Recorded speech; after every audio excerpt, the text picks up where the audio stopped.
Hello my friends, thank you for joining me. Now for those of you that aren't familiar with my channel, I'm Saddlebags, and this is the Witch, a 2020 Royal Enfield Himalayan with a standard exhaust. Now one of the things I liked about the bike when I first bought it was how quiet it was, and actually one of my neighbours said to me the other morning, "Oh, your new bike's much quieter. I sometimes don't hear you going to work." Well, sorry neighbour, I've decided it's just a little bit too quiet, so I'm actually going to fit this Lextek performance exhaust, and I'm here at Netherbridge to do a sound comparison. I'm going to be using the Tascam sound recorder with a dead cat to record some ride-bys. Hopefully the dead cat does its job because it's quite windy, and I've got this Purple Panda microphone which is now mounted on the luggage system to also record some sound from the bike with both exhausts so we can see the difference. Okay, I'm going to run the before and after test back to back, so this will be the first one with the standard exhaust, and I'll switch to the microphone mounted on the bike now.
So there it is, the Lextek slip-on, performance slip-on. Can't say I noticed anything particularly noticeable in performance. Maybe a bit early to tell, but it's not going to make a huge difference. And sometimes I think it's mind over matter. It sounds like you're going faster, but it's a nice crisp sound. It's certainly louder, but I think without being obnoxious. And on tick over it doesn't sound a lot different to the standard, so the neighbour shouldn't be too upset with me with it ticking over on the driveway in the mornings.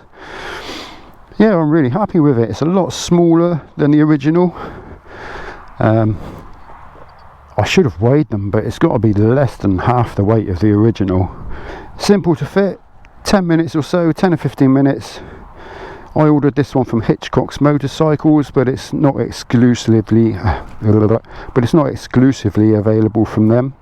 And it was just shy of £120, I believe, plus the postage, but I ordered it with some other parts. Oh, I point out it does have removable baffles. You just undo this bolt here, but honestly that is plenty for me. Now, coming up fairly soon there'll be a review on the bike, an owner's review. But before I do that, I'm going to do a short video listing the changes I've made to the bike so far and my reasons for making those changes. So if you're not already subscribed, click that button below so you don't miss out on those. If you've enjoyed the video and found it helpful or useful in any way, give me a little thumbs up, that would be appreciated. That helps me in the world of YouTube. If you didn't like it, feel free to give it a thumbs down, and I'd really appreciate it if you tell me why you gave it a thumbs down. I'm always trying to improve things, and I think the best way to do that is with the feedback from you guys. So thank you very much for watching, and until next time, take care. Ciao for now. Bye bye.